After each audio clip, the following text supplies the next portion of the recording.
la ville où personne n'entre et n'en sort vivant.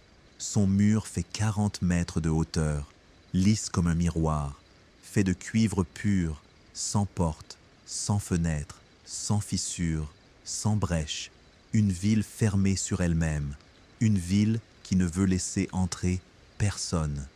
Les siècles passèrent, Salomon mourut, la ville fut oubliée, jusqu'au jour où la nouvelle parvint au calife Abd al-Malik ibn Marwan. Il envoya 1000 cavaliers à sa recherche, commandés par Moussa ibn Nusser, l'homme qui conquérera l'Andalousie dans les années à venir. Ils marchèrent 40 jours dans le désert, jusqu'à ce que le mur apparaisse devant eux. Ils en firent le tour pendant 6 jours, sans trouver de porte, creusèrent sous les fondations, sans en trouver la fin, construisirent une échelle jusqu'au sommet, 1 mois entier de travail. Moussa cria alors à ses hommes, « Celui qui montera et nous dira ce qu'il y a à l'intérieur recevra 1000 dinars d'or. » Un homme monta, atteignit le sommet, se tint debout, regarda, sourit, rit, frappa dans ses mains, puis se jeta dans le vide. Notre frère ne cria pas, ne demanda pas secours. Il se jeta en riant. On l'attendit 3 jours, rien. Il ne sortit pas, ne cria pas, ne demanda pas d'aide. Il disparut. On pensa qu'il avait perdu la raison, qu'il avait eu le vertige à cause de la hauteur. Un deuxième homme monta, nommé Fouzi, atteignit le sommet, regarda à l'intérieur, sourit, rit, frappa dans ses mains, se jeta. Au revoir Fouzi. À présent, ce n'était plus une coïncidence. Quelque chose là-dedans les attirait, quelque chose les emportait. Un troisième homme monta, nommé Massoud. Cette fois, ils furent plus malins. Ils attachèrent autour de sa taille une corde solide et épaisse. 20 hommes en tinrent l'autre extrémité en disant « S'il tente de sauter, nous le tirerons. » Il monta, atteignit le sommet, regarda, sourit, rit, frappa dans ses mains, se pencha pour tomber. Moussa cria « Tirez-le !» Les 20 hommes tirèrent de toute leur force, mais quelque chose de l'intérieur tirait plus fort, une force qu'ils ne pouvaient pas résister, une force inhumaine.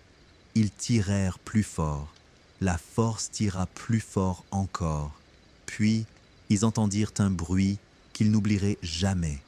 Ce n'était pas le cri de notre frère Massoud, c'était un bruit de déchirement. La corde ne se rompit pas. Massoud se déchira. La moitié supérieure tomba à l'intérieur de la ville. La moitié inférieure resta suspendue à la corde. Qu'y a-t-il là-dedans? Qu'est-ce qui fait qu'un homme sensé rit et se jette d'une hauteur de 40 mètres? Qu'est-ce qu'il voit? Quelle est cette force qui les attire? Quel est le secret? C'est ce que nous découvrirons ce soir. Ils finirent par entrer. Mais l'histoire ne s'arrête pas là, mon ami. Il y a un lac près de la ville, au fond duquel se trouvent des bouteilles de cuivre scellées du sceau de Salomon. Dans chaque bouteille, un djinn emprisonné depuis 3000 ans. Ils en ouvrirent une fumée noire en sortit, se transforma en un ifrit gigantesque dont la tête touchait les nuages. Il regarda autour de lui, leva la tête et cria « Je me repens, ô prophète de Dieu, je me repens, ô Salomon !» Il ne sait pas que Salomon est mort, il ne sait pas que 3000 ans ont passé, il croit qu'il est encore vivant. Alors il crie sa repentance et s'envole à sa recherche. Voilà l'histoire de cette nuit, l'histoire de la ville de cuivre, la ville des djinns. 1h30 de mystère et de merveille, avec une leçon que tu emporteras avec toi, une leçon sur ce monde qui ne dure pour personne. Si tu m'écoutes le matin, va te faire une tasse de café, et malheur à toi si tu y mets du sucre et que tu l'enlèves ensuite. Et toi qui m'écoutes la nuit, ne t'excite pas trop, va dormir. Et rappelons-nous que nous sommes une famille ici. Dites-nous de quelle ville vous nous suivez et quelle heure il est chez vous, pour voir qui veille avec nous et qui boit son café matinal, pour briser la barrière des distances et ressentir un peu de chaleur entre nous. Car cette histoire est un peu effrayante, honnêtement. Allons-y vers l'endroit qu'aucun être humain n'a foulé depuis 1000 ans. À Damas, dans le palais du califat omeyyade, était assis Abd al-Malik ibn Marwan, le 5e calife omeyyade, l'homme qui reconstruisit l'État, unifia la communauté après les troubles et envoya ses armées conquérir le monde. Un jour, une nouvelle étrange lui parvint. Il existe, tout à l'ouest du Maghreb, près de la mer des Ténèbres, une ville construite par les djinns pour Salomon, fils de David, sur eux la paix. Un mur de cuivre à l'intérieur des trésors incalculables, or, argent, joyaux, et des bouteilles contenant des djinns emprisonnés depuis des milliers d'années. Mais personne ne sait comment y entrer. Abd al-Malik ne crut pas d'abord, mais la nouvelle se répéta. Marchands qui en parlaient, voyageurs qui la mentionnaient, même certains savants qui en avaient écrit. Il décida de vérifier lui-même.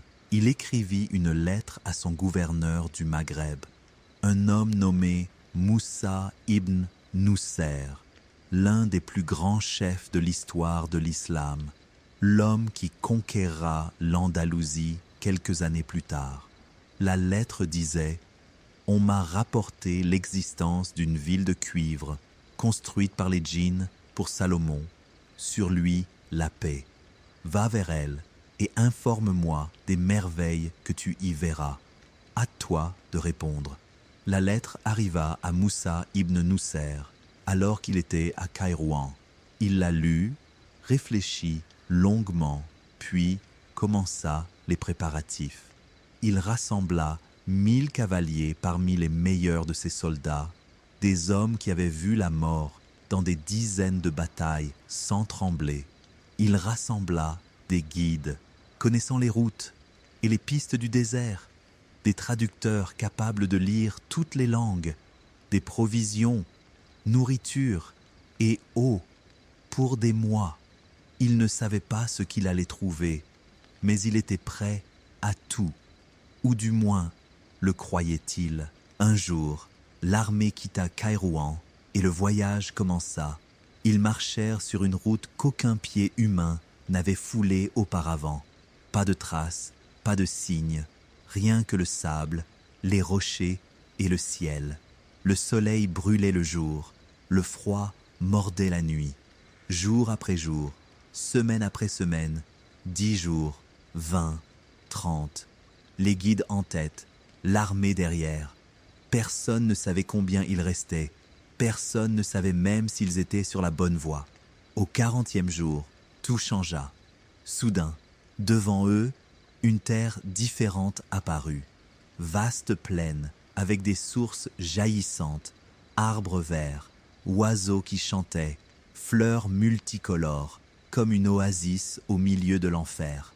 Mais quelque chose était étrange.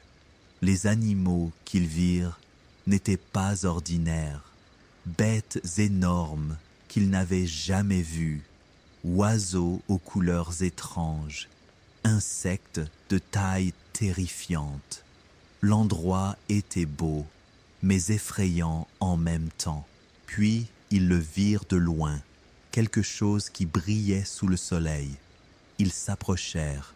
Le mur, un mur immense de cuivre pur qui s'étendait dans toutes les directions jusqu'à disparaître à l'horizon, si haut qu'il cachait le ciel, surface lisse et brillante comme si on l'avait poli la veille. Moussa ibn Nusser s'arrêta pour regarder, tous les cavaliers derrière lui en silence. C'était la ville de cuivre. Ils étaient arrivés, mais arrivés n'était que la partie la plus facile de l'histoire. Le plus difficile était à venir. L'armée descendit et installa son camp près du mur. Dès l'aube, Moussa envoya une troupe de cavaliers avec un seul ordre. Faites le tour du mur, cherchez une porte, une fenêtre, n'importe quelle entrée. La troupe partit.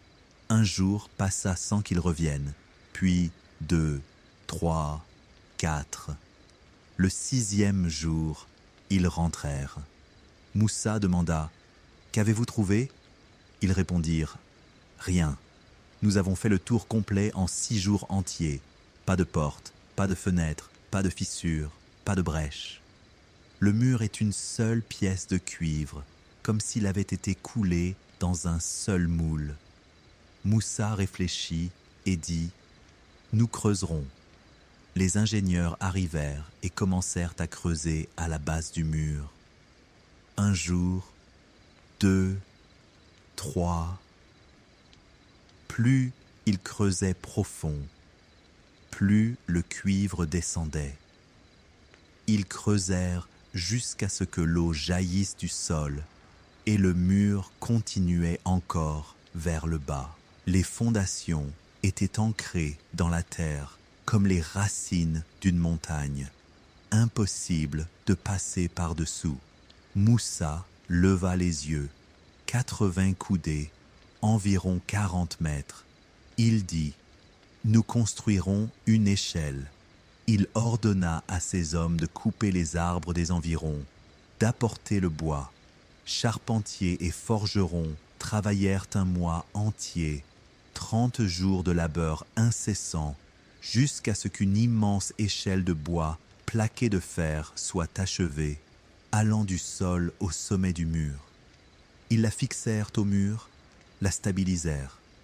Moussa se tint devant ses soldats et dit « Celui qui montera et nous dira ce qu'il voit recevra 1000 dinars. S'il revient, il les prendra. S'il ne revient pas, ils iront à ses enfants. » 1000 dinars, une somme énorme, suffisante pour acheter une maison, des terres et vivre confortablement le reste de sa vie. Un homme courageux s'avança. « Je monte. » On lui donna son dû d'avance, 1000 dinars d'or. Il commença l'ascension, marche après marche, tous les regards fixés sur lui. Silence total. Il atteignit le sommet, se tint sur le bord du mur, regarda à l'intérieur, et quelque chose d'étrange se produisit. Il se mit à rire, un rire fort et bizarre, comme s'il voyait la plus belle chose du monde. Puis il frappa dans ses mains. Les soldats en bas criaient « Que vois-tu ? Dis-nous, qu'y a-t-il » Il ne répondit pas, se jeta dans le vide, tomba à l'intérieur et disparut. Ils entendirent le bruit du choc, puis un vacarme d'étranges voix venant de l'intérieur. Cris, hurlements, sons jamais entendus auparavant. Le vacarme dura un jour entier, 2 jours, 3 jours, puis tout se tut. Silence absolu. L'homme n'apparut pas, ne cria pas, ne demanda pas secours. Il fut comme avalé par la terre. Moussa ibn Nusser resta perplexe. Que s'est-il passé? Que voyait-il? Pourquoi a-t-il ri? Pourquoi s'est-il jeté? Il n'y avait pas de réponse. Moussa dit « Il nous faut un autre homme. » Il cria dans l'armée « Qui montera et nous dira ce qu'il voit, recevra 1000 dinars. » Un deuxième homme s'avança, prit les dinars, monta l'échelle, atteignit le sommet, regarda à l'intérieur, rit, frappa dans ses mains, se jeta, exactement la même chose. Vacarme 3 jours, puis silence. Moussa sentit la folie l'approcher. 2 de ses plus braves soldats, 2 hommes sensés. Pourquoi se jetait-il? Il dit « Essayons autre chose. » Il cria « Cette fois, nous attacherons une corde solide autour de sa taille et nous tiendrons l'autre bout. S'il veut sauter, nous le tirerons. » Un troisième homme s'avança. Ils attachèrent la corde autour de lui, corde épaisse et forte. 20 hommes tinrent l'autre extrémité. L'homme monta, atteignit le sommet, regarda à l'intérieur, rit, frappa dans ses mains, commença à se pencher pour tomber. Moussa cria « Tirez-le !» Les 20 tirèrent de toute leur force, mais quelque chose de l'autre côté tirait plus fort. Une force énorme qui attirait l'homme à l'intérieur. Ils tirèrent plus fort. La force intérieure tira plus fort encore. Puis ils entendirent un bruit terrifiant. Bruit de déchirement. La corde ne se rompit pas.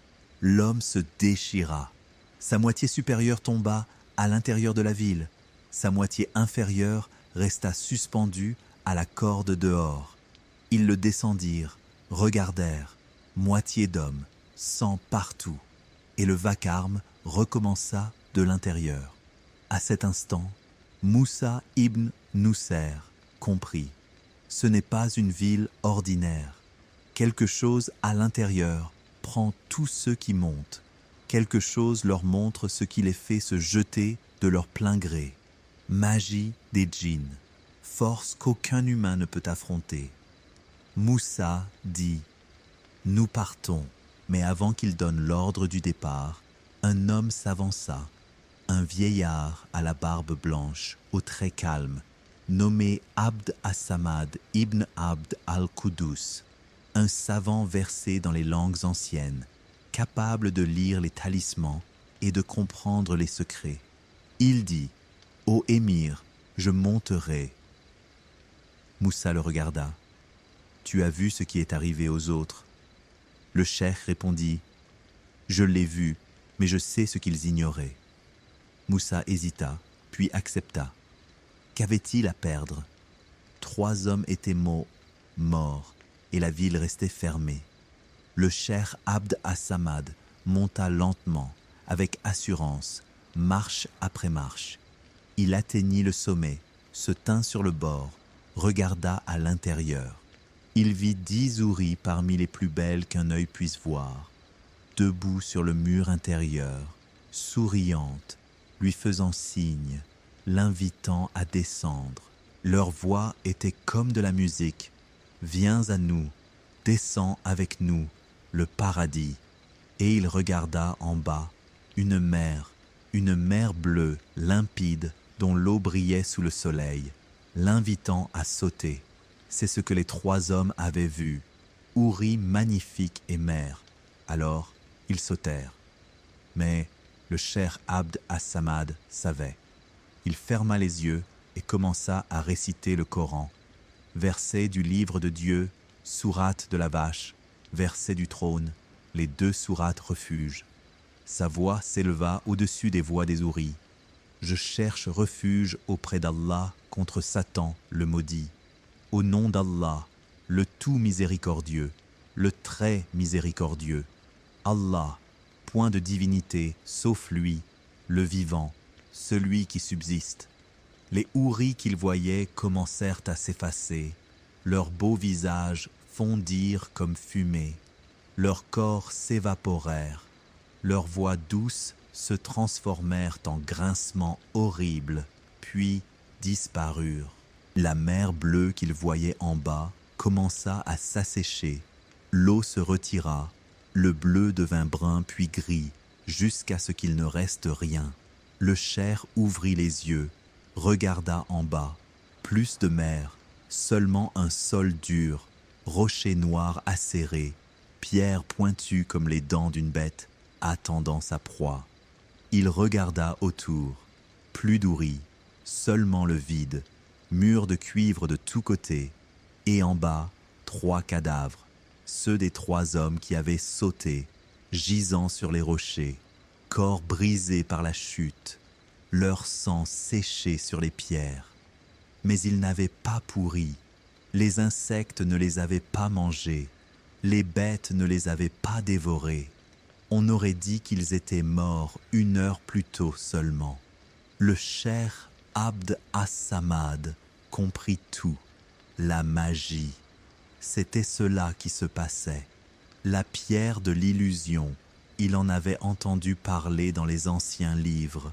Une pierre placée quelque part montre à celui qui regarde ce qu'il désire voir. L'assoiffé voit de l'eau, l'affamé de la nourriture, le solitaire des êtres chers, et l'homme au bord d'un mur voit un paradis qui l'attend en bas. Alors, il saute et meurt. Les trois hommes n'étaient pas fous, ils n'étaient pas faibles, ils étaient victimes d'une magie qu'ils ne savaient pas combattre. Mais le Coran avait annulé la magie. La parole de Dieu est plus forte que toute magie créée par djinn ou humain. Il commença l'ascension, marche après marche, tous les regards fixés sur lui. Silence total. Il atteignit le sommet, se tint sur le bord du mur, regarda à l'intérieur, et quelque chose d'étrange se produisit. Il se mit à rire, un rire fort et bizarre, comme s'il voyait la plus belle chose du monde. Puis il frappa dans ses mains. Les soldats en bas criaient « Que vois-tu? Dis-nous, qu'y a-t-il » Il ne répondit pas, se jeta dans le vide, tomba à l'intérieur et disparut. Ils entendirent le bruit du choc, puis un vacarme d'étranges voix venant de l'intérieur. Cris, hurlements, sons jamais entendus auparavant. Le vacarme dura 1 jour entier, 2 jours, 3 jours, puis tout se tut. Silence absolu. L'homme n'apparut pas, ne cria pas, ne demanda pas secours. Il fut comme avalé par la terre. Le cheikh regarda autour de lui sur le mur. Large, on pouvait y marcher facilement, au moins 3 coudées de largeur, plat et lisse. Il commença à marcher, pas à pas, lentement, prudemment, vérifiant chaque pose de pied. Le soleil commençait à décliner, les ombres s'allongeaient, la lumière changeait. Il marcha longtemps, le mur s'étendait sans fin, la ville en dessous silencieuse, pas de mouvement, pas de bruit, comme une ville fantôme. Puis, il les vit dans un coin du mur, 2 tours gigantesques de cuivre s'élevant 10 coudées au-dessus du niveau du mur, pointes comme des lances, murs gravés de dessins étranges, animaux jamais vus, écritures dans une langue inconnue. Et entre les 2 tours, une porte. Le cœur du cheikh bondit. Une porte, la première porte qu'il voyait dans ce maudit mur. Il s'approcha, porte immense, 10 coudées de haut, 5 de large, faite d'or pur, jaune brillant même dans la faible lumière du couchant, surface lisse, pas de poignée, pas de serrure visible, rien indiquant comment l'ouvrir. Le cheikh l'observa. Au milieu de la porte, une image, un cavalier gravé dans le cuivre, cavalier géant chevauchant un cheval, lance longue à la main, casque sur la tête, cuirasse couvrant la poitrine, visage sans traits, lisse comme un statue inachevé. L'autre main, celle qui ne tient pas la lance, tendue en avant, paume ouverte, comme s'il demandait ou indiquait quelque chose. Sous la paume, une inscription. Le cheikh s'approcha plus, plissa les yeux, langue ancienne, pas arabe, mais le cheikh Abd As-Samad connaissait les langues. Il lisait le syriaque, l'hébreu, le grec, avait étudié les inscriptions anciennes dans les livres des anciens. Il lut lentement. « Ô toi qui es parvenu jusqu'ici, si tu veux entrer, frotte 11 fois le clou qui est dans l'ombilic du cavalier. La porte s'ouvrira pour toi avec la permission de Dieu. » Le clou. Le cheikh regarda le cavalier au milieu de la cuirasse, là où serait l'ombilic chez l'homme. Un petit clou de cuivre légèrement saillant. Sans l'inscription, personne ne l'aurait remarqué. Le cheikh tendit la main, posa ses doigts sur le clou, froid, lisse, mais avec quelque chose d'étrange, comme une vie dedans. Il commença à le frotter. Une fois, rien. 2 fois, rien. 3 fois, il sentit une légère vibration sous ses doigts. 4, 5, 6, la vibration augmenta. Un léger bourdonnement commença quelque part. 7, 8, 9, le bourdonnement monta. Toute la porte se mit à vibrer. 10, 11, tout s'arrêta. Silence total. 1 seconde, 2, 3, puis un bruit jamais entendu. Grincement de métal sur métal. Son lourd et profond, comme si une montagne bougeait. La porte commença à s'ouvrir lentement, très lentement. L'or bougeait, les charnières géantes tournaient, poussière tombant des bords, une ouverture étroite d'abord puis plus large, la lumière de l'autre côté filtrant. La porte continua à s'ouvrir 1 minute entière, jusqu'à s'arrêter. La porte était ouverte, le chemin vers la ville de cuivre clair. Le cheikh Abd as-Samad regarda à l'intérieur. Il ne vit pas grand-chose de sa position. Un escalier descendant de la porte vers l'intérieur, mur de cuivre des 2 côtés, et en bas, une rue. Il descendit l'escalier, pas à pas, jusqu'en bas. Il se tint dans la ville. Premier humain à fouler cet endroit depuis quand? Il ne savait pas. Peut-être des centaines d'années, peut-être des milliers. Il regarda autour.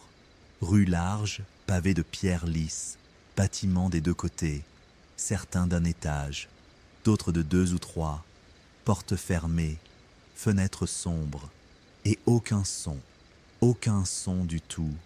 Même le vent ne soufflait pas ici. Le cheikh se rappela sa mission. Il était venu ouvrir la porte pour Moussa ibn Nusser et ses hommes, pas explorer seul. Il regarda autour.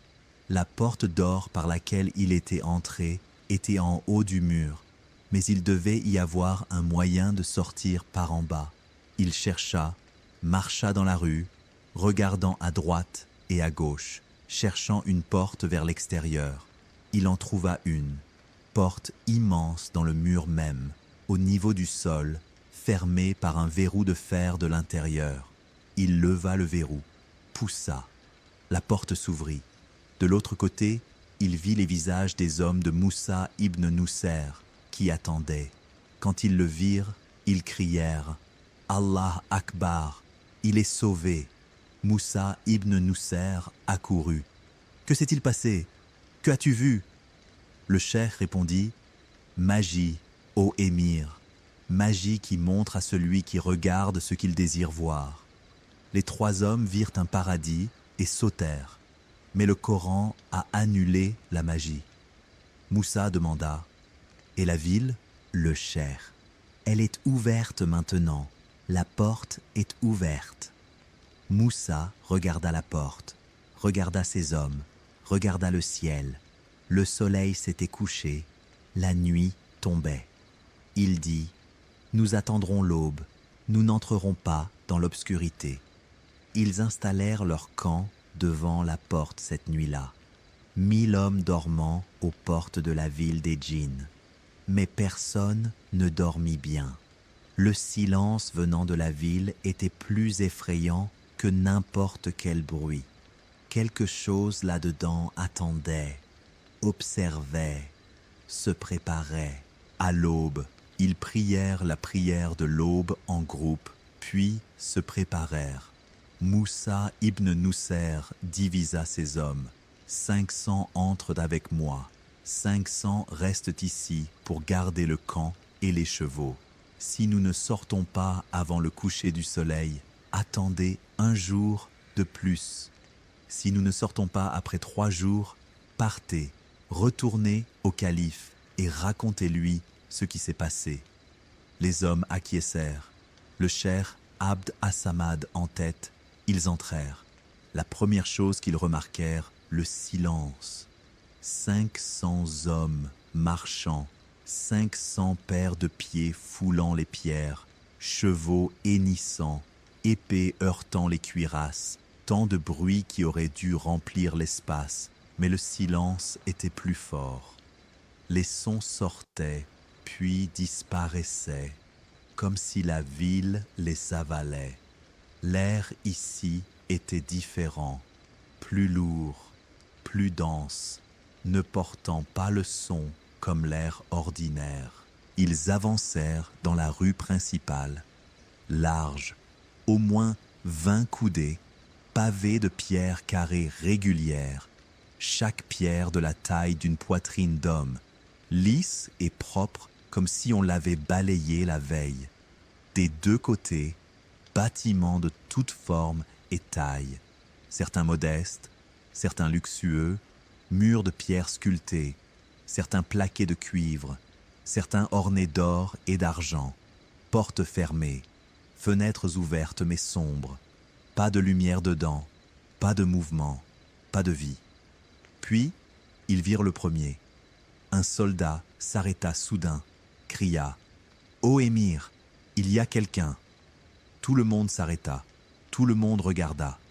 Dans un coin d'un bâtiment, un homme debout, dos au mur, mains jointes devant lui, tête légèrement inclinée, comme s'il attendait ou réfléchissait.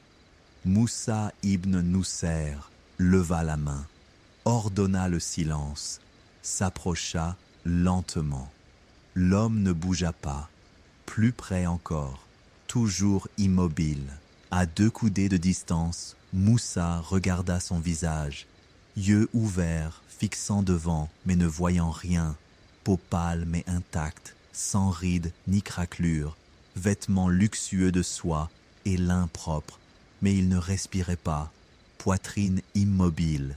Moussa tendit la main, toucha l'épaule, froide, dure, mort, mais debout comme une statue. La mort l'avait surpris debout, et il était resté debout. Moussa recula, regarda autour. Maintenant qu'il savait quoi chercher, il les vit partout. Un homme assis sur le seuil de sa maison, main sur le genou, tête levée comme s'il profitait du soleil. Mort. Une femme debout à une fenêtre regardant la rue comme si elle attendait quelqu'un. Morte. Un enfant tenant la main de sa mère, la regardant comme s'il demandait quelque chose. Mort. Et sa mère à côté. Morte. Un garde devant une porte, main sur la poignée de son épée, yeux vigilants comme s'il surveillait la rue. Mort. Une vieille assise sur une chaise, tissu à la main comme si elle tricotait. Morte. Partout des morts par dizaines, par centaines. Mais ils ne ressemblaient pas à des morts. Pas d'odeur de cadavre, cette odeur répugnante que connaît quiconque a vu un mort. Pas d'odeur, l'air propre, pas de décomposition, corps intact. La mort les avait préservés. Pas d'insectes, pas de mouches bourdonnant autour, pas de vers rongeant la chair, pas d'oiseaux de proie, pas de corbeaux croassants, pas de vautours planants. La mort elle-même était différente ici. Ces gens n'étaient pas morts de façon ordinaire. Ils avancèrent et arrivèrent au souk, le souk principal de la ville de Cuivre, grande place entourée de boutiques de toutes sortes, orfèvres, soieries, épices, armes, nourriture. Dans chaque boutique, un marchand, debout derrière sa marchandise, assis sur son siège, ou penché pour ranger quelque chose, tous dans des positions naturelles, tous figés, tous morts. Mais les marchandises étaient réelles. Chez l'orfèvre, or, lingots d'or empilés, colliers, bracelets, bagues suspendues, coffres ouverts, pleins de joyaux, rubis, émeraudes, perles, tout ce qu'un humain peut imaginer. Chez le marchand de soie, tissus de soie de toutes couleurs, rouge, bleu, vert, or, tissés de fils d'or et d'argent, brodés d'oiseaux et de fleurs. Chez l'armurier, épée à poignée incrustée de joyaux, lance à pointe d'acier brillant, cuirasse gravée de lions et d'aigles, tout était là. tout laissé comme si les propriétaires étaient sortis un instant et allaient revenir, mais ils ne reviendraient pas, car ils étaient là, morts parmi leurs biens. Un soldat s'approcha d'une boutique d'orfèvrerie, tendit la main vers un lingot d'or. Moussa cria. Le soldat retira la main. Moussa dit « Nous ne savons pas ce qui s'est passé ici. Nous ne savons pas ce qui les a tués. Poison, magie ou quelque chose que nous ignorons. Personne ne touche à rien jusqu'à ce que nous comprenions. » Les hommes obéirent, avancèrent dans le souk en regardant sans toucher. Le cheikh Abd as-Samad contemplait les visages des morts sans peur, sans douleur, sans expression de ceux qui voient la mort venir et paniquent. Visage résigné, visage de ceux qui savaient que la fin arrivait, l'acceptaient et l'attendaient. Que s'était-il passé ici? Qu'est-ce qui avait fait qu'une ville entière meure ainsi, calmement, en silence, sans résistance? Il devait y avoir une réponse, et réponse, devait être quelque part dans cette ville. Ils continuèrent, sortirent du souk, entrèrent dans d'autres rues, morts partout, familles entières dans leurs maisons, voisins figés en pleine conversation, serviteurs attendant des ordres qui ne viendraient jamais. Puis, ils arrivèrent à un endroit différent, un jardin, grand jardin au cœur de la ville, arbres hauts, fleurs colorées, fontaine au centre dont l'eau coulait encore, seul bruit d'eau dans toute la ville. Le jardin était vivant, tout autour était mort. Quelques hommes s'assirent pour se reposer. Moussa resta debout à regarder la fontaine, eau propre, claire, jaillissant de la bouche d'une statue de poisson en cuivre. D'où venait-elle? Comment coulait-elle depuis des centaines d'années sans s'arrêter? Magie, forcément magie.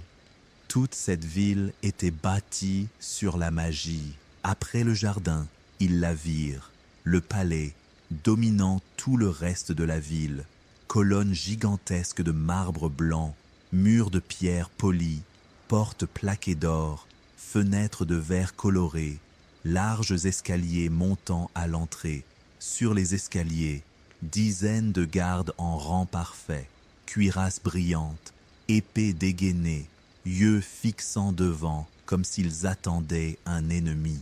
Mais morts, tous morts, figés à leur place depuis des centaines d'années. Moussa monta les escaliers, passant entre les gardes, son corps frôlant les leurs, froid, dur, immobile. Il arriva à la porte, la poussa. Elle s'ouvrit. À l'intérieur du palais, tout était différent. Si la ville était riche, le palais était la richesse même. Sol de marbre blanc poli, brillant comme un miroir, reflétant les images de ceux qui marchaient. Murs couverts de mosaïques, pas peintures ordinaires, mais minuscules pièces d'or, d'argent et de pierres précieuses formant paysages, montagnes, rivières, forêts, animaux, oiseaux volants, lions couchés, gazelles courant, colonnes de marbre colorées, blanc, noir, rouge, vert, chaque colonne d'une couleur, chacune gravée de dessins fins, plafond haut, lointain, peint en or, lustre géant de cristal, chaque lustre avec des centaines de pendeloques réfléchissant la lumière des fenêtres et la diffusant partout. Et le silence ici plus lourd encore, comme si le palais retenait son souffle. Ils avancèrent dans les couloirs, couloirs menant à couloirs, salle à salle, chaque salle plus belle que la précédente, salle pleine d'armes, épées, lances, cuirasses accrochées au mur, chaque arme chef-d'œuvre, poignée d'ivoire et d'or, lames gravées de versets et prières, salle pleine de livres, étagères du sol au plafond, centaines de rouleaux et manuscrits en langues inconnues, salles pleines de vêtements, armoires ouvertes, robes de soie et velours, manteaux brodés d'or, couronnes, diadèmes, bijoux, salles pleines de nourriture ou ce qui en restait, plats d'or avec restes secs, coupes d'argent vides, comme si un banquet avait eu lieu puis s'était arrêté brusquement, et dans chaque salle des morts, serviteurs, gardes, suivantes, figés à leur place. La mort les avait surpris en plein travail. Ils s'y étaient soumis sans s'arrêter.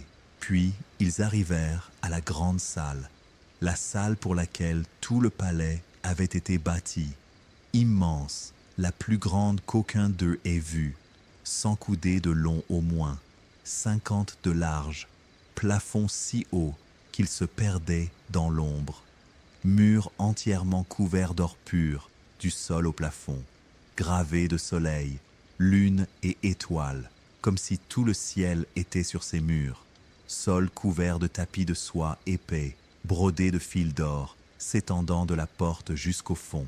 Et au fond, le trône, trône d'ivoire et d'ébène, géant, haut, accessible par 7 marches, dossier très élevé, sculpté en forme de paon, déployant sa queue, plume du paon incrustée de joyaux colorés, rouge, bleu, vert, or, brillant comme s'il était vivant, accoudoir d'or pur, gravé de lions et d'aigles, siège couvert de velours rouge cramoisi, couleur du sang royal.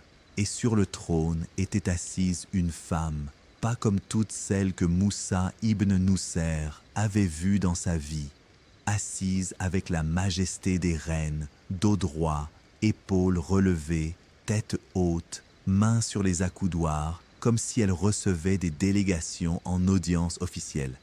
Visage beau? Non, pas le mot juste. Visage éblouissant, visage inoubliable, visage qui vous fait arrêter et oublier où vous êtes et pourquoi vous êtes venu.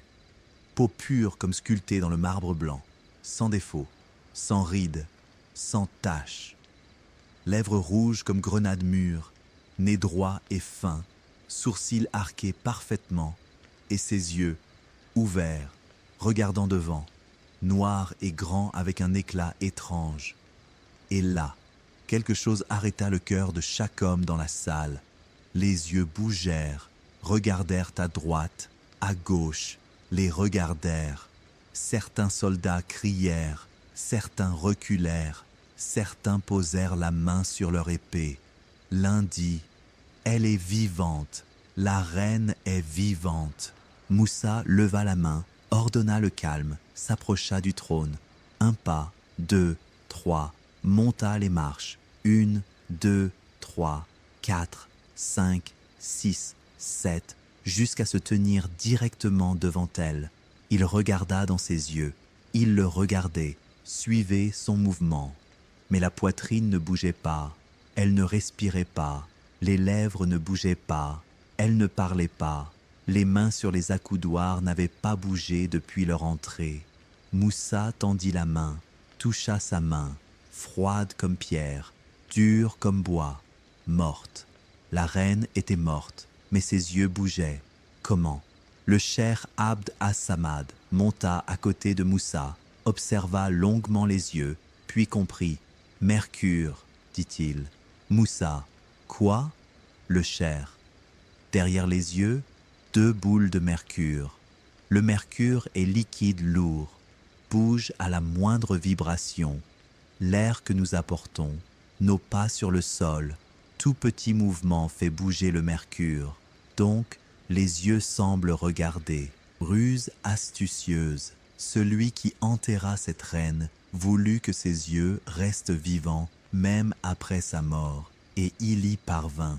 Moussa regarda la reine, couronne sur la tête, couronne d'or rouge incrustée de rubis et émeraudes, lourde et immense, couronne de grande reine, collier autour du cou, collier de grosses perles, chaque perle taille d'œuf de pigeon, vêtements de soie blanche brodés de fils d'or, dessus manteau de velours rouge, sur les épaules broches de diamants, doigts couverts de bagues, chaque bague un trésor, chaque bague valant une fortune. Mais autre chose attira son attention. Entre ses mains, une plaque d'or pur rectangulaire de la taille d'une poitrine d'homme, avec une inscription. Le cher Abd as-Samad la prit, regarda, écriture ancienne, mais qu'il connaissait, commença à lire, et le secret se dévoila. Au nom d'Allah, le tout miséricordieux, le très miséricordieux, je suis Tadmur, fille du roi des géants. Certains m'appellent Tarmadine, reine de cette ville et des terres autour.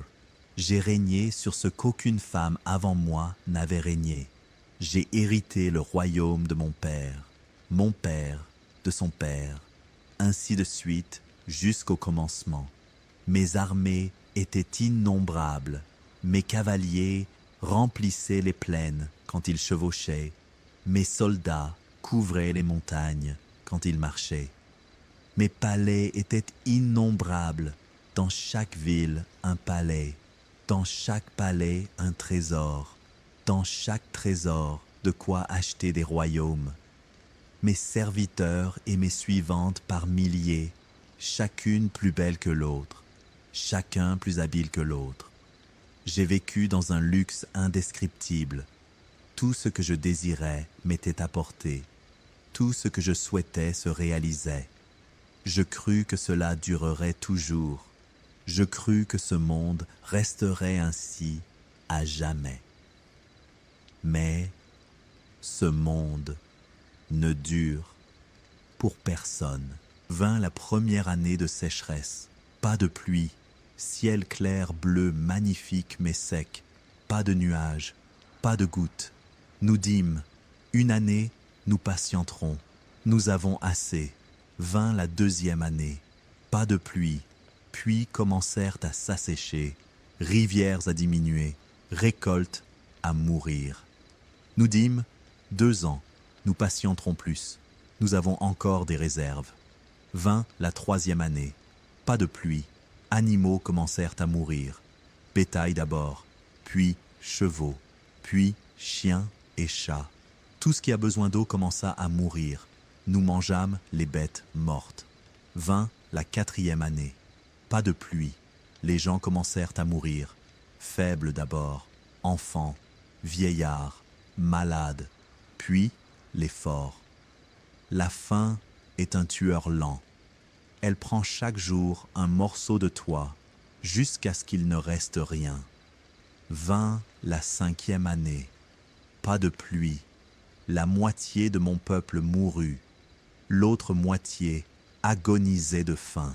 Je fis ce que fait tout roi, j'envoyai l'or, caravanes chargées d'or, d'argent, de joyaux vers tous les pays voisins. Je leur dis, achetez-nous de la nourriture, n'importe laquelle, à n'importe quel prix. Elles partirent et revinrent avec l'or intact. Pas de nourriture. La sécheresse avait frappé partout, toutes les terres sèches, toutes les récoltes mortes. Personne n'avait de nourriture à vendre. À quoi sert l'or s'il n'y a pas de pain à acheter? Vint la sixième année, pas de pluie, 3/4 de mon peuple mort, rues pleines de cadavres, plus personne pour enterrer les morts, le palais lui-même vide, serviteurs morts, gardes morts, ministres morts. Il ne resta que moi et une poignée de proches. Vint la septième année, pas de pluie. Je compris que la fin était venue. Plus d'espoir de salut, plus d'espoir du tout. J'ordonnai de fermer les portes de la ville. Pourquoi? Je ne sais pas. Peut-être ne voulais-je pas que quiconque voie comment nous mourions. Peut-être voulais-je que la ville reste telle qu'elle, témoin de ce que nous fûmes. Je m'assis sur mon trône, ne bougeai plus et attendis la mort. Ô toi qui lis, tu vois maintenant ce que nous laissons. Or incalculable, argent sans nombre, joyaux remplissant les coffres. Cela ne nous servit à rien, ne nous sauva pas, n'acheta pas un seul pain. Nous mourûmes de faim alors que nous étions les plus riches des gens. Tire la leçon, prends de cet argent ce que tu veux. Il ne nous sert plus à rien maintenant, mais ne touche pas à ce qui est sur mon corps, ces vêtements, cette couronne, ces bijoux. Laisse-moi comme je suis, c'était mon voile de pudeur dans la vie, qu'il le soit dans la mort. Celui qui portera la main à ce qui est sur moi, mes mains ne le lâcheront pas jusqu'à ce qu'il meure. Telle est ma volonté. Paix à qui tire la leçon. Tadmur, fille du roi des géants. Le cher finit la lecture. Silence total dans la salle. 500 hommes immobiles, certains touchés, certains pleurèrent. Histoire d'une ville entière morte de faim alors qu'il se tenait parmi ces cadavres. Moussa ibn Nusser regarda la reine. Cette belle femme assise sur son trône depuis des centaines d'années possédait tout et mourut sans rien. Ce monde est traître, il te donne tout puis te prend ta vie. Mais tous ne tirèrent pas la leçon. Un soldat nommé Talib ibn Sal, resté à l'arrière, regardait la reine et ce qu'elle portait. Couronne, collier, bague, chaque pièce valant une fortune. La reine morte, à quoi lui servent-elles? L'avertissement sur la plaque, paroles vides, menaces pour effrayer. Qui l'empêchera? Elle est morte, ses soldats morts, ses gardes morts. Il se glissa de sa place, avança vers le trône, monta les marches. Moussa ne le remarqua pas. Il parlait avec le cher. Talib arriva près de la reine, regarda son visage. Les yeux le fixaient. Il sourit, se dit « Regarde tant que tu veux, tu ne feras rien. » Il tendit la main, toucha le collier. À cet instant, tous entendirent un bruit de métal bougeant. Des deux côtés du trône, 2 statues d'hommes de cuivre debout comme gardes. L'une tenait une épée, l'autre une lance. Tous les avaient crues simples statues décoratives. Mais non, la statue à l'épée bougea, leva l'épée et frappa un seul coup rapide comme l'éclair. La tête de Talib ibn Sal vola de ses épaules, tomba au sol, roula sur les marches, jusqu'aux pieds de Moussa ibn Nusser. Le corps resta debout une seconde, puis s'écroula, sang coulant sur le marbre blanc. Les 2 statues reprirent leur position initiale, comme si rien ne s'était passé. Silence, puis cris. Les soldats paniquèrent. Certains fuirent, certains tirèrent l'épée. Moussa cria « Arrêtez! Ne bougez pas !» Tout le monde s'immobilisa. Moussa regarda les statues, immobiles, comme si elles n'avaient pas bougé. Mais il avait vu, il regarda le cadavre. Talib ibn Sal, un de ses hommes, tué sous ses yeux parce qu'il n'avait pas écouté l'avertissement. La reine avait averti, la plaque avait averti. Il n'écouta pas et paya le prix. Moussa se tint devant ses hommes, voix ferme. « Vous avez entendu ce que le cher a lu. La reine a averti. Qui touche à ce qui est sur elle mourra. » Talib n'écouta pas. Il mourut. Il les regarda un par un. Personne ne touche à rien de ce qui est sur la reine. Ni couronne, ni collier, ni bague, rien. Qui le fait aura le sort de Talib. Les hommes comprirent. Moussa ajouta « Mais le reste de la ville, prenez-en ce que vous voulez. La reine elle-même a dit « Prenez de cet argent ce que vous voulez. » L'or des souks, les joyaux des boutiques, les épées du palais, tout cela vous est permis. Les hommes respirèrent. Ils étaient venus pour les trésors. Ils les auraient, mais pas ceux sur le corps de la reine. Moussa ordonna d'enterrer Talib ibn Sal. Ils creusèrent une tombe dans le jardin du palais, prièrent sur lui et l'enterrèrent. Premier homme enterré dans la ville de cuivre depuis des centaines d'années. Les hommes ramassèrent les trésors des souks, des maisons, du palais. Or, argent, joyaux, épées, cuirasses, tissus. Ils prirent ce qu'ils purent porter, sortirent du palais, sortirent de la ville.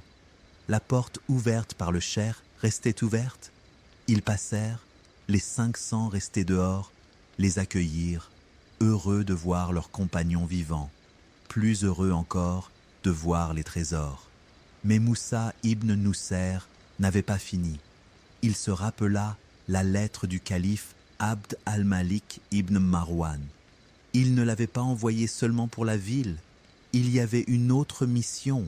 Dans la lettre, le calife mentionnait autre chose entendue des marchands, près de la ville de Cuivre, un lac, grand lac aux eaux claires, au fond duquel des bouteilles de cuivre scellées au plomb, chaque bouteille portant le sceau de Salomon, fils de David, sur lui la paix. Ce qui est scellé du sceau de Salomon contient un djinn qu'il emprisonna pour rébellion. Abd al-Malik voulait voir ces bouteilles, savoir si l'histoire était vraie. Moussa demanda au guide « Connaissez-vous un lac près d'ici ?» Ils répondirent « Oui, nous l'avons vu en venant, pas loin. » Il dit « Emmenez-moi. » Ils marchèrent une demi-journée et arrivèrent, lac grand et large, eau bleue limpide, surface calme comme miroir, entouré d'arbres verts et fleurs colorées, endroit beau et paisible, mais avec quelque chose d'étrange. Le silence ici était différent. Pas le silence de la mort comme dans la ville, silence d'attente, comme si quelque chose attendait. Moussa ordonna au plongeur de descendre. Il avait avec lui des hommes connaissant la plongée, venant des côtes du Maghreb, habitués à la mer. Ils ôtèrent leurs vêtements, entrèrent dans l'eau, disparurent sous la surface. L'armée attendit. 1 minute, 2, 3. Eau calme, pas de bulle, pas de mouvement. 5 minutes. Certains soldats commencèrent à s'inquiéter. Se sont-ils noyés? 7 minutes, puis une tête apparut. Un plongeur sortit, haletant, mais souriant, tenant une bouteille de cuivre grande, longueur d'une coudée, largeur d'une paume, col étroit fermé par un bouchon de plomb, et sur le bouchon, un sceau étrange avec lettres et symboles jamais vus. Le cher Abd as-Samad s'approcha, regarda le sceau, son visage changea. C'est le sceau de Salomon, oui, le sceau de Salomon, fils de David, sur lui la paix. Le prophète roi, à qui Dieu donna un royaume qu'il ne donna à personne d'autre. Pour ceux qui ne connaissent pas l'histoire, Salomon, sur lui la paix, était fils de David, sur lui la paix, hérita du royaume de son père, mais aussi de la prophétie. Dieu lui donna ce qu'il ne donna à aucun autre. Il soumit à lui le vent qui courait sur son ordre, le portant où il voulait. Matin, 1 mois de voyage, soir, 1 mois de voyage. Il soumit les oiseaux, il comprenait leur langue, elle comprenait la sienne, obéissait à ses ordres. Et il soumit les djinns, créatures créées par Dieu du feu, vivant dans leur monde, mais partageant notre terre, certains croyants, certains mécréants, certains bons, certains mauvais. Dieu soumit les djinns à Salomon. Il travaillait pour lui, construisait sanctuaires, statues, grands plateaux, chaudrons fixes, plongeait dans la mer pour lui ramener perles et corail, fabriquait pour lui toutes sortes de merveilles. La plupart des djinns obéirent, se soumirent à Salomon, parce que Dieu le leur ordonna. Mais certains se rebellèrent, les insolents, les démons, les Ifris puissants refusèrent l'obéissance, refusèrent de servir un humain. Salomon ne les tua pas. Il était miséricordieux même avec les rebelles, mais les punit d'une punition pire que la mort. Il les emprisonna. Il ordonna de fabriquer des bouteilles de cuivre solides et grandes, plaça dans chacune un djinn rebelle, ferma la bouteille avec un bouchon de plomb et la scella de son sceau, le sceau de Salomon que Dieu lui donna, portant le nom suprême de Dieu. Aucun djinn ne peut briser ce sceau de l'intérieur, impossible. Puis Salomon ordonna de jeter les bouteilles dans les mers et les lacs, aux endroits les plus profonds où personne ne les trouverait, et les y laissa. Des milliers d'années après la mort de Salomon, les djinns sont encore emprisonnés, attendant. Ces bouteilles sont celles que Moussa ibn Nusser trouva. Les plongeurs en sortirent davantage, 10, 20, 30 bouteilles, toutes de cuivre, toutes scellées du sceau de Salomon, toutes contenant quelque chose. Moussa regarda les bouteilles. La curiosité le dévorait. Qu'y a-t-il dedans? Vraiment des djinns ou vides? Il dit au cheikh, « En ouvrons-nous une ?» Le cheikh hésita. Les djinns emprisonnés ici étaient rebelles, désobéirent à Salomon. Qui sait comment ils agiront s'ils sortent? Moussa. Mais le calife veut savoir. Il m'a envoyé pour voir et lui rapporter. Le cheikh réfléchit, puis dit, « Ouvrons-en une seule et voyons. » Ils prirent une bouteille, la posèrent au sol. Les soldats reculèrent. Le cheikh Abd as-Samad se tint dessus, récita des versets du Coran pour protection et fortification, puis brisa le seau. À l'instant où le seau se brisa, sifflement comme air comprimé depuis des milliers d'années enfin libéré, puis fumée, fumée noire épaisse montant du col de la bouteille, montant, montant, remplissant l'air, cachant le soleil. Les soldats reculèrent, certains crièrent, certains tirèrent l'épée. Mais à quoi sert l'épée contre la fumée? La fumée se rassembla, s'épaissit, prit forme, forme d'homme. Non, pas homme, ifrit gigantesque, si grand que sa tête touchait presque les nuages, corps de feu et d'ombre, yeux comme braise ardente, bouche crachant fumée et flamme, monté sur un cheval de feu, tenant une lance de feu. Les soldats tombèrent à genoux de terreur, même Moussa ibn Nusser, le chef qui n'avait peur d'aucun ennemi, sentit ses genoux trembler. Mais l'ifrit n'attaqua pas, ne les regarda même pas. Il leva la tête vers le ciel et cria, cri qui ébranla la terre, cri qu'ils entendirent dans leurs os, cri de douleur et de repentir. Je me repens, ô prophète de Dieu, je me repens, je me repens, je ne reviendrai pas, je ne désobéirai plus, je ne me rebellerai plus, je me repens, ô Salomon. Puis il regarda autour comme s'il cherchait quelqu'un ou quelque chose, terre, ciel, lac, montagne, puis disparut, se transforma à nouveau en fumée. Fumée se dispersa dans l'air, plus rien. Silence. Les soldats, toujours à terre, certains tremblants, certains pleurant. Moussa fut le premier à se relever, voix tremblante. Que s'est-il passé? Le cheikh.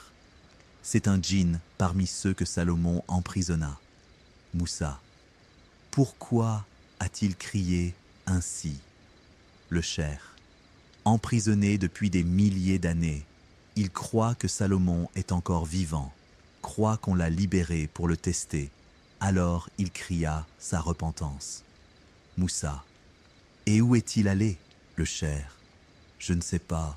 Peut-être voler chercher Salomon, peut-être aller se cacher, je ne sais pas. Moussa regarda les bouteilles restantes, dizaines de bouteilles, chacune contenant un ifrit comme celui-ci, ou pire. Il dit, En ouvrons-nous une autre? Le cheikh: es-tu sûr? Moussa: le calife veut savoir, je lui dirai tout. Ils ouvrirent une deuxième bouteille. Même chose, fumée, ifrit se formant, plus petit mais terrifiant aussi. Même cri: je me repens, ô prophète de Dieu. Puis, disparu. Troisième, quatrième, cinquième.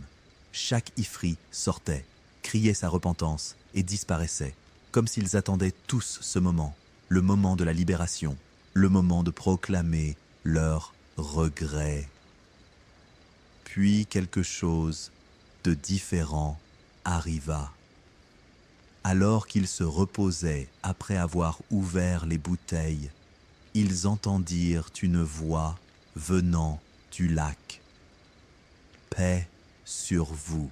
Tous sursautèrent, tous regardèrent. De l'eau sortit quelque chose, homme ou ressemblant à un homme, très grand et très long, peau étrange de couleur, yeux très grands, mais ne ressemblant pas aux ifrits vus. Pas de feu, pas de fumée, pas de terreur. Il semblait calme. Moussa posa la main sur son épée. « Qui es-tu » L'être étrange répondit: « Je suis des djinns.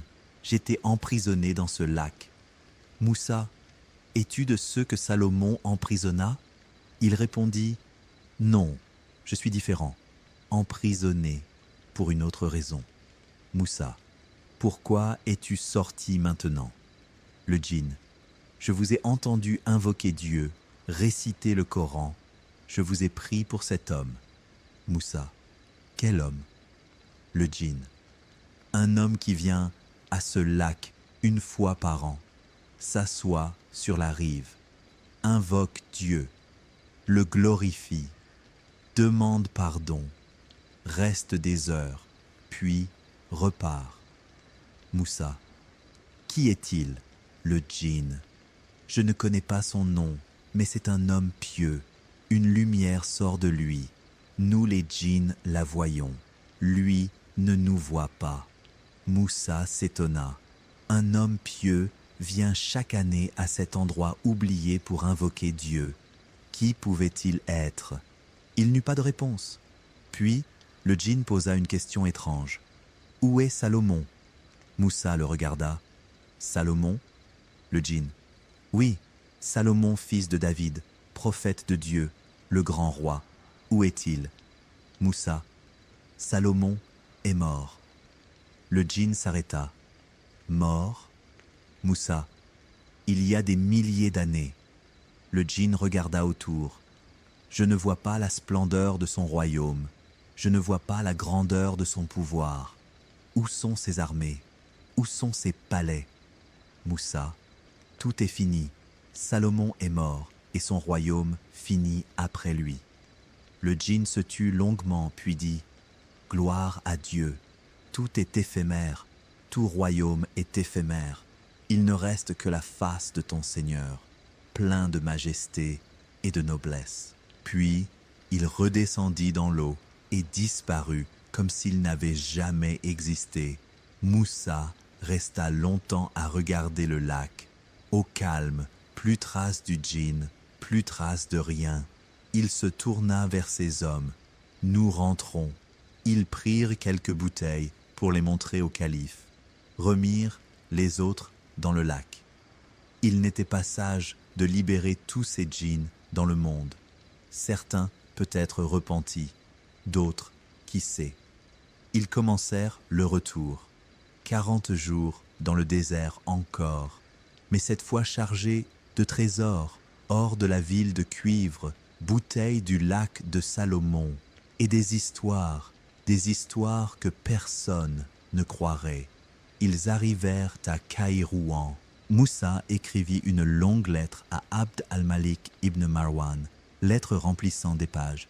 Il décrivit tout, le voyage, le mur, l'échelle, les hommes morts, la magie, le cheikh Abd as-Samad, la porte, la ville, les morts, les souks, les trésors, le palais, la reine, la plaque, l'histoire, Talib ibn Sal, les statues, le lac, les bouteilles, le seau, les Ifrites, le djinn qui demanda où était Salomon, tout. Il envoya la lettre avec une partie des trésors et quelques bouteilles. Une caravane partit de Kairouan vers Damas, semaine de voyage jusqu'à destination. Abd al-Malik ibn Marwan lut la lettre lentement, page après page, son visage changeant à chaque page, étonnement, peur, tristesse, méditation. Quand il finit, il resta longtemps silencieux, puis dit à ceux autour de lui, « Gloire à Dieu, ce monde ne dure pour personne. Un peuple posséda ce que personne d'autre ne posséda, or assez pour acheter toute la terre, et ils moururent de faim parce que l'or ne se mange pas. » On dit qu'Abd al-Malik pleura cette nuit-là, pleura sur l'histoire de la ville de cuivre et pleura sur lui-même, car il savait que son sort ne serait pas différent. Tout royaume finit, toute richesse disparaît, toute vie s'achève. Il ne reste que l'œuvre pie. Voilà l'histoire de la ville de cuivre telle qu'on me l'a racontée. Mais est-elle vraie? Les historiens divergèrent. Ibn Khaldoun, le plus grand historien de l'islam, dit que l'histoire est impossible, contraire à la nature. Un mur de cuivre de cette taille ne peut pas être construit. Yaqut al-Hamawi, auteur du Mujam al-Buldan, écrivit « Cette ville a une histoire loin de la vérité et je me désavoue de sa responsabilité. C'est-à-dire, je rapporte l'histoire mais je n'en garantis pas la véracité. » D'autres dirent qu'elle était vraie. Moussa ibn Nusser était homme de confiance. Il ne mentirait pas au calife, et les trésors qu'il rapporta en sont la preuve. La vérité, personne ne la connaît. Mais peut-être la vérité n'est-elle pas l'important. Peut-être l'important est la leçon. Leçon dans l'histoire de la reine. Un peuple posséda tout. Or, argent, joyaux, palais, armée, serviteurs, et mourut de faim parce que l'argent ne sauve pas de la mort. L'or n'achète pas la vie, le royaume ne dure pas. Tire la leçon, c'est ce que dit la reine dans son message. Tire la leçon et va-t'en. Voilà l'histoire de la ville de cuivre, la ville construite par les djinns. Histoire étrange, pleine de merveilles, pleine de secrets, mais avec une leçon simple. Ne t'enorgueillis pas de ce que tu possèdes. Ne crois pas que l'argent te sauvera. N'oublie pas que tout est éphémère. La reine Tadmur fut la femme la plus riche sur terre et mourut de faim. Les djinns emprisonnés par Salomon étaient les créatures les plus puissantes et restèrent dans des bouteilles des milliers d'années. Salomon lui-même, le plus grand roi que l'humanité ait connu, mourut et son royaume finit. Tout finit, sauf l'œuvre pie. Je crois que cette histoire nous rappelle quelque chose que nous oublions chaque jour. Nous oublions que nous ne resterons pas ici pour toujours. Nous oublions que tout ce que nous amassons, nous le laisserons. Nous oublions que tous ceux que nous aimons nous quitteront ou nous les quitterons. Mais ce n'est pas une raison de tristesse, c'est une raison d'agir, de profiter, car chaque jour est un cadeau et chaque instant une chance. Si cette histoire t'a plu, abonne-toi à la chaîne, active la cloche pour recevoir toutes les nouveautés. Ici, nous racontons des histoires de l'histoire, des légendes et des anciennes civilisations. Et si tu connais quelqu'un qui aime ce genre d'histoire, partage-la avec lui. Et l'histoire est finie. On dit qu'Abd al-Malik pleura cette nuit-là, pleura sur l'histoire de la ville de cuivre et pleura sur lui-même, car il savait que son sort ne serait pas différent.